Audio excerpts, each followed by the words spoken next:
Crikey, mates. Look at that out in the wild. A huge snail. You're gonna want to keep your distance from that one.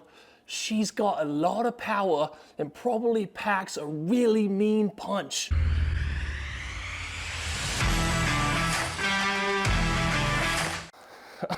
Yeah, dude, you definitely don't want to mess with this one. She's putting out like a good 200 HPs right now.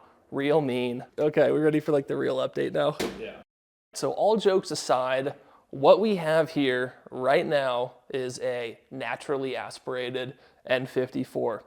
Despite this big ass turbo, we are getting 0 boost. So it's been a little bit since I've played around with this car.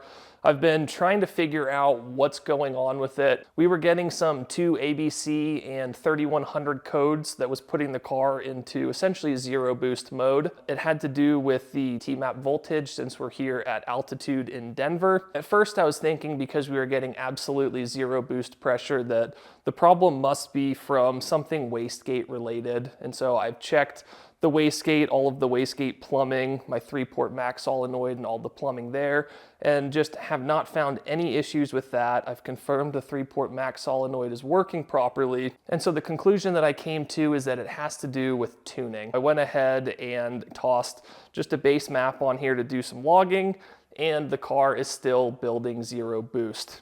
Now, one of the things that we've realized from the start is that the turbo doesn't actually spool. The turbine wheel or the compressor wheel in there doesn't spin. It doesn't spin at idle and it doesn't spin when being revved. It's obviously hard to tell if it's spinning while we're driving, but we've now confirmed that it doesn't even spin then. We've got some type of turbo related issue here. So one of the things that we've realized is that the compressor wheel just doesn't spin at all. You can't spin it by hand. It's just completely stuck, but there is a little bit of play in it.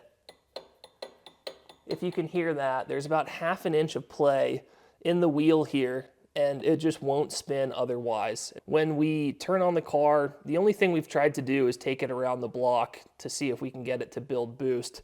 The only noise you hear is this turbine wheel going back and forth like that, and something is causing it to not spin at all. I've went ahead and reached out to Speedtech who made this kit. I've tried digging through the forums, and the only thing I think that can be causing this is a seized bearing within the turbo. Unfortunately, we're gonna have to pull the turbo off here. I got a warranty request out of Precision Turbo, so I have to send it in to have them go ahead and review it to see if it was a turbo problem or if it was something that I did wrong. I really can't think where I could have gone wrong on the install on this.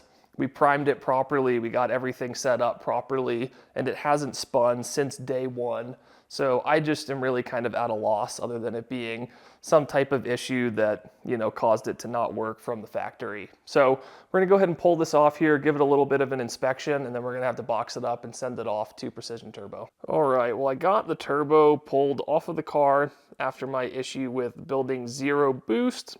So I went ahead and took a look at it to see if we could figure out what was going on with it. Unfortunately, it turns out that it was my fault that the turbo doesn't work. They ask you how you are, you just have to say that you're fine when you're not really fine, but you just can't get into it because they would never understand. And not a defect from the manufacturer. So I went ahead and pulled the turbine housing off of it, and I realized that there was a bolt that got sucked up into the turbo. I must have dropped this bolt into the exhaust manifold during the install process.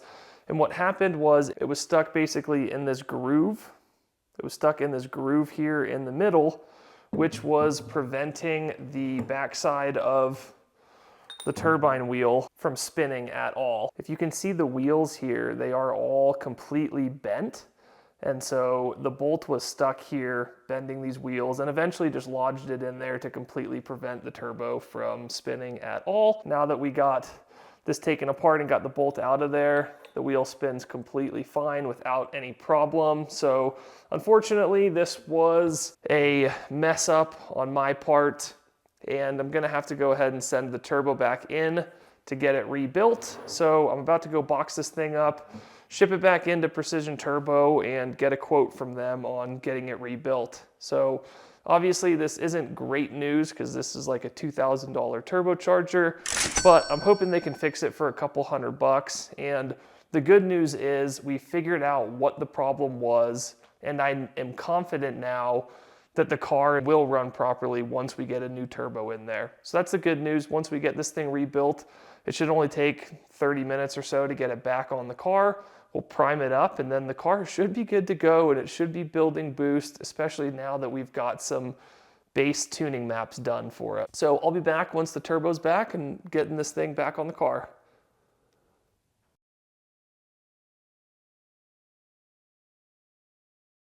All right. You guys can't start laughing here. You gotta. I know.